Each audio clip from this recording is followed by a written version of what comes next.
All right, here we go. HaHa Davis. We here. Welcome to Vlad TV. It's an interview right here. It's an interview. Yeah, Exactly. definitely. You've been putting in work. I've been for working. a minute. Yeah. Getting it out the mud. Over like 4 or 5 years now. 4 or 5 years. Yeah. Started from, viral videos and Vines and Instagrams and YouTubes and slowly built your way up into an actual career. Yeah, definitely. Congrats, man. I appreciate that. I love seeing that. Yeah. I love it. So you grew up in Detroit. Yeah. Okay. And how was that, during the time you were doing it? Detroit cool. I mean, I grew up on the east side of Detroit though, so, it was different. Like, I grew up in the hood, but it was different. Like, I think Detroit is a city of hustlers, so we come from a city where we make nothing out of something, So it was cool, but I made my way out. Okay. I mean, do you think it was rough growing up or? Oh yeah, definitely rough growing up. Having like the things I went through, like living with my auntie for a certain amount of time in my life, and I have my mom, and then have my mom in my life, but never having my father. So yeah, I definitely had a rough go at it. Okay, so where was your dad the whole time? In my granddad's attic. So basically, he was there, but he wasn't there. I knew where he was at, but he wasn't in my life. So you knew where he was, but he never came around. Right. Yeah. Why? I don't know. We still haven't had that conversation on why he just, like, from when I was like 1 to about 8, he was in my life, and then he just stopped coming around. You didn't want to just go over there and be like, yo, what's up? I was young, so it was different then. But, I mean, as you got older, like when you got to like junior high and high school, you weren't like, all right, let me just go see this guy real quick. I mean, now we trying to rebuild our relationship, but I don't really go back on the past and ask him like why he wasn't there, because I don't know. I don't want to relive that. But at the same time, now we have a relationship. We kick it now and we talk. Okay. Now what about your mom though? What happened with that? Oh, my mom was out of my life for a while. She was going through a tough time for like 5 or 6 years, and then I was living with my auntie, and then my mom came back and got me after she got her life together. I mean, you have a couple of different reasons sometimes when your mom just stops taking care of you. Yeah. Sometimes it's drugs, mental illness, sometimes just depression and so forth. Yeah. Like, can you talk about why she wasn't around? Yeah, I mean, then it probably was. She was going through a lot. It was 5 kids, so it probably could have been depression at the time, because it was 5 of us at the time, so it was probably hard for her to take care of 5 kids. Like, even for my mom, I never really like relived that situation. I never asked her like why she wasn't there for the time that she wasn't there. I just let her come back in my life and be the mom that she was from the time I was about 13 to where I'm at now. I mean, was there a time when you're like, damn, like my mom and my dad are not around? Like, this is kind of fucking me up a little bit, going to school and seeing kids with both parents. And I think certain times when there was certain events at school, you'd be like, it was times certain parents be on a field trip, like, damn, I have my mom here or my dad. So yeah, certain times as a kid, it did affect me, but I was able to make it through. Okay, at least you had your aunt around. It wasn't like you had to get put in foster care or anything else. No, I had my auntie. I still had family. My granddad would still come around. I had my auntie in my life. Okay, so, good. Yeah. Okay, and you were playing football in high school and so forth. Definitely, I played football from 9th through 12th grade. Okay. I wanted to go to the NFL, but you see, I'm little, so it's different. So, I mean, were you at one point thinking like, okay, like I'm really good enough, I'm like the best in my school, like I really have a real NFL shot? Yeah, at some time I did. I was like, I might be able to do it. And then I lost touch with them dreams, like when I got to 12th grade. It just, because I ain't had a grade to do it, so it was like, this probably ain't gonna be it. And then a lot of people I used to always doubt myself. People were like, oh, you're too little to play football, this ain't it for you. So I started drifting away from it once I got to 12th grade anyway. Yeah, I mean, you don't see too many football players your size. Yeah, unfortunately. Right. It just is what it is. Yeah, just like you don't see basketball players your size either. Like, it's too much competition worldwide. Like every big motherfucking like it's hard to be Bolivia wants to come in, right? Make that type of money over here. Yeah. So yeah, it just is what it is. But the guys that do what I do now, like comedian, most of us this size. Okay. Yeah. So you graduate? Did you graduate from high school? Yeah. Okay, graduate from high school, and then you just start having just odd jobs, I guess. I started. My first job was KFC. I worked as a cook at KFC, so I was a cook for like 3 years at KFC. Wow. So for 3 years, you would show up every day and cook chicken at KFC. Fried chicken every day. I got so good at it. That sounds like a rough job. Like I got so good at it, I can go back right now and remember everything. Like for real, I'll be able to go back right now. Do you know what the secret recipe is? See what I'm saying? I don't want to say that because they might come sue me. I can't look. Vlad tried to get me. I heard it comes in a special package though. Like it's already like pre-mixed and everything. Like yeah, it's about that. But I forgot. I forgot what the season was, to be honest though, but it's like that. It come boxed up and it already be ready to go. So I think they do that for a certain reason, so you don't know what the ingredients is. They just give you 3 different bags, like put this in the flour, this in the flour, and this in the flour, and it's seasoning. Okay. So and then you were doing other kind of. I think you worked at a sporting goods store and. Yeah, I worked at sporting goods. I had worked at KFC. The job after that, I worked at Cedar Point.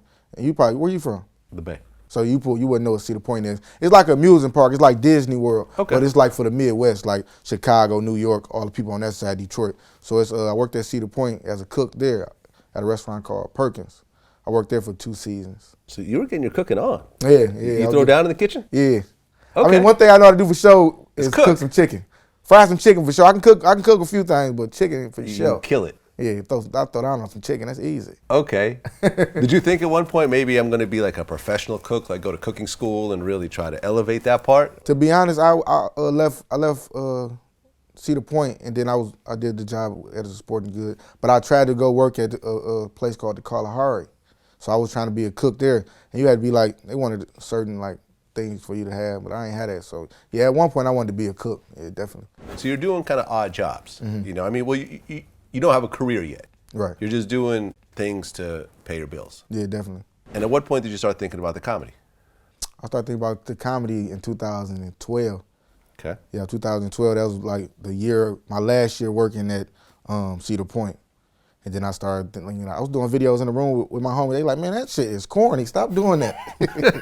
All right, man, it's gonna work. But it was corny at first because I didn't know what I was doing. Okay. So I kept on doing it. So from 2012 to now, that's when I started. Okay. And the first video that blew up, was that the first time getting pulled over by narcotics police? Yeah, that's crazy. You know that. That's wild. But yeah, I did that video and I sent that to Snoop. That's the one that really just it got popping off of that, and then I got deleted. You got deleted? Yeah. Why? I don't know. People back then when we was on Instagram, they was hacking people's pages like left and right. It's harder to hack pages now though, but when I was doing it back in 2013, 2014, they was hacking pages. So I got to like 200K. Somebody hacked my page. Okay. And I got deleted. Let's go ahead and pull this up real quick. Can we use part of these clips as we're yeah, B-roll talking? Definitely. Okay. Let's pull this up real quick.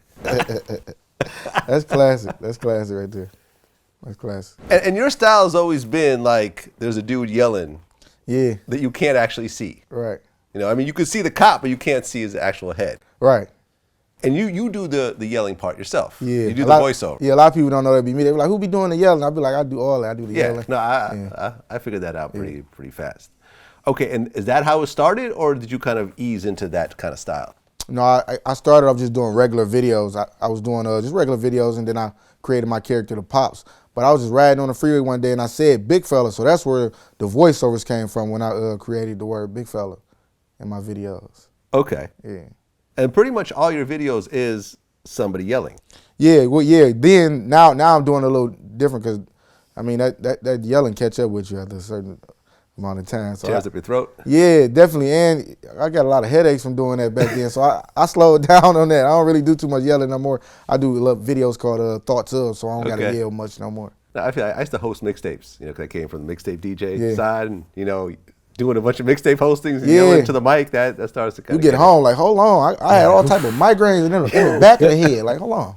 Okay, and over time you kind of developed a bunch of different catchphrases. Yeah, definitely. Can you break them all down? Yeah, definitely. My first catchphrase was big fella. Okay. And big fella, it's just a word that I came up with. We was riding on the freeway, and then my boy was driving, and this Mack truck almost hit us. I was like, hold on, big fella. And then he said something about big fella. We just kept it going the whole day. And then the next day I used it in my video. But okay, so give me an example of a big fella. You a big fella. You know what I'm saying? I'm a big fella. And when people see me, that's the facade of it. So when people see me, they be like, man, you're not a big fella. You actually small. So, you know what I'm saying? That's the illusion of the whole situation. So that's what makes big fella so funny. Okay. What's the next one? The next one I had after that was Finna Be a Breeze. Okay. Finna Be a Breeze was like everything I did, I'd be like, okay, first time on Vlad, it's finna be a breeze, but it always goes terribly wrong. So that's what I do with Finna Be a Breeze. Every time I say this finna be a breeze, it always goes terribly wrong. Well, that pulled over by the narcotics officer, he said this finna be a breeze. Right, and it went terribly wrong. It went terribly wrong. Okay. Then there is... I had Beyond Me. Beyond me. Yeah. So how does that work? So beyond me, just like me saying like this is beyond my head. Like so, if I see something crazy or I feel like it's something crazy, I be like, man, this beyond me. You know what I'm saying? And then after that, I had so many catchphrases, man. It's crazy. Beyond me. Ooh, I'm outta. Oh, I'm out of here. Oh, I'm out of here. Oh, I'm out of here. What's going on? What's going on? I got What's your frustration? what's your frustration? I got you don't want zero problems. I got you don't want zero problems. I did that on the Chance album. Right. Yeah, so that was a part of the big fella wave at that time. I'm finna die. I'm finna die. That's another one. I got so many catchphrases. My newest one right now is I am astonished, and I have been led astray. So I got one more. I got one more. Hold on. What is it? I got so many catchphrases. Oh, you are a piece of work. Yeah. So I just always come up with different catchphrases all the time just to keep it, balanced out. People get sick of the same thing after a while. Okay. So the narcotics officer one, that's the one that started to take off. Mm-hmm. And Snoop fucked with it? Yeah.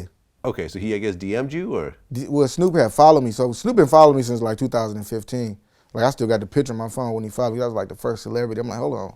That was the first celebrity to ever like reach out to me or believe in what I had going on. So Snoop followed me. And then after he followed me, he was able, once people follow you, able to send stuff directly to their DM. They ain't got to go through the request thing. So he followed me. I was sending a video every day for like 2 or 3 months. And then eventually he seen me. He like, nephew, that's funny as hell. Send that to my phone. And then after that, I sent that to his phone. We just been cool ever since. Did he post it on his IG or? Yeah, definitely. And Snoop has tagged me too. Millions and millions of followers. Yeah. So the first time he tagged me, it was like my heart got to racing because I'm like, I had never seen followers come in that fast. Like it was blowing my mind. Like I was gaining like 30 followers like every second. It was blowing my mind. Yeah. Okay.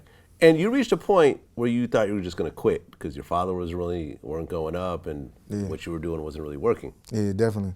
Okay. Definitely. I think when I had it was for a long time I was just doing comedy on Instagram and I was still working at I don't know, I can't remember what job I had at the time, but I still was working, like you said, odd jobs at the time. Mm-hmm. And I had like 14 or 15,000 followers, and only people that would comment on my videos then was like your friends. Even if they wasn't funny, your friends are gonna always comment on there, even if they not funny. So only thing I had was my homies to comment on there. Then I'm like, man, this ain't finna work.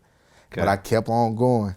And then eventually I got that one video that people that picked up on. Okay, that was the narcotics officer one? Yeah, definitely.